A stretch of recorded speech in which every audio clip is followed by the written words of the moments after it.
Hello viewers, আসসালামু আলাইকুম। সবাই কেমন আছো? আশা করি ভালো আছো। আমিও ভালো আছি, আলহামদুলিল্লাহ। বন্ধুরা, তোমরা তো কলা দিয়ে অনেক ধরনের পিঠা খেয়েছো। আজকে তোমাদের সঙ্গে একটা ভিন্ন ধরনের কলার পিঠা শেয়ার করব।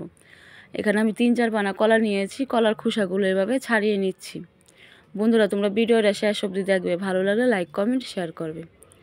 এই যে বন্ধুরা, এক এক করে সব কটা কলার খোসা আমার ছাড়ানো হয়ে গেছে।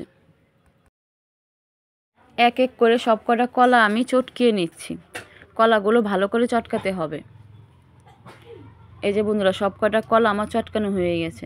এখন দিয়ে দিব অল্প একটু চুনের পানি। চুনের পানি দিলে পিঠা একটা সুন্দর কালার আসবে, জাম কালারের মতো। এই যে চুনের পানির সঙ্গে আমি ভালো করে কলাগুলো আবার মিশিয়ে নিব। এই কলাটাই যদি ভালো করে ফাটানো হয় তাহলে পিঠাটা খুব সুন্দর হবে, খেতে অনেক স্বাদ আসবে। এই পিঠা বানাতে হলে কলাটাকে আগে ভালো করে প্রক্রিয়াজাত করতে হবে, কারণ এইটাই আসল। এই যে এখন আমি অল্প পানি দিয়ে দিয়েছি, দিয়ে আর একটু ভালো করে চটকিয়ে নিচ্ছি। যত ভালো করে চটকাবো কলাটা তত সুন্দর হবে।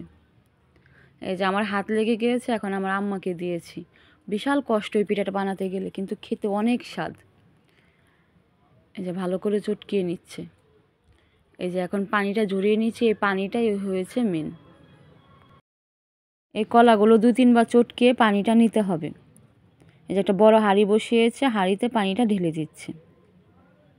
আমাদের এলাকায় এই পিঠাটা সবাই খেতে খুব পছন্দ করে। এই শীতকাল আসলে সবাই এই পিঠাটা খায়।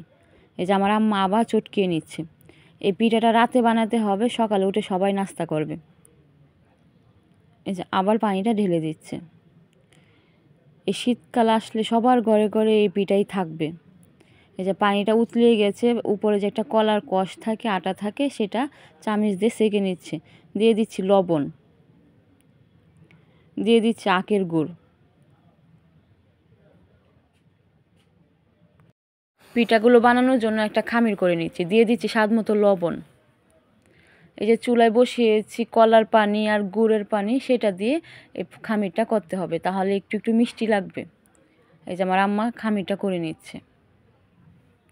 এই যে বন্ধুরা, এরকম হয়েছে, এরকম স্মুথ হবে। এখন অল্প অল্প করে করে নিয়ে পিঠাটা বানাবে। এই দেখো আমার আম্মা পিঠাটা বানাচ্ছে।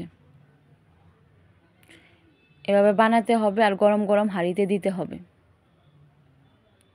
এ দেখো গুড় আর কলার একটা সুন্দর কালার চলে এসছে। বন্ধুরা, এই পিঠাটা বানাতে যতটা কষ্ট, খেতে ততটাই স্বাদ। এই যে শীতকালে এসছে, আমাদের এলাকায় সবার ঘরে ঘরে এই পিঠা বানাবে। এই যে পিঠাগুলো বানানো হয়ে গেছে, এখন জাল করে নিচ্ছি। এই যে বন্ধুরা, পিঠাটা নামিয়ে নিয়েছি। দেখো পিঠার রসটা কতটা ঘন হয়েছে। তোমাদের এখন আমি একটু বেড়ে দেখাবো। বন্ধুরা, আমার পিঠা বানানো তোমাদের কাছে কেমন লেগেছে অবশ্যই কমেন্ট করে জানিও, কিন্তু গরম গরম তো, তাই ধোঁয়া উঠছে। এই পিঠাটা খেতে অনেক মজা, অনেক। তোমরা না খেলে বিশ্বাস করবে না। এই যে ধোঁয়া উঠছে। বন্ধুরা, ভিডিওটা আজকে এ পর্যন্তই। তোমরা সবাই ভালো থাকবে, সুস্থ থাকবে। আবার দেখা হবে নতুন কোনো ভিডিওতে। আল্লাহ হাফেজ।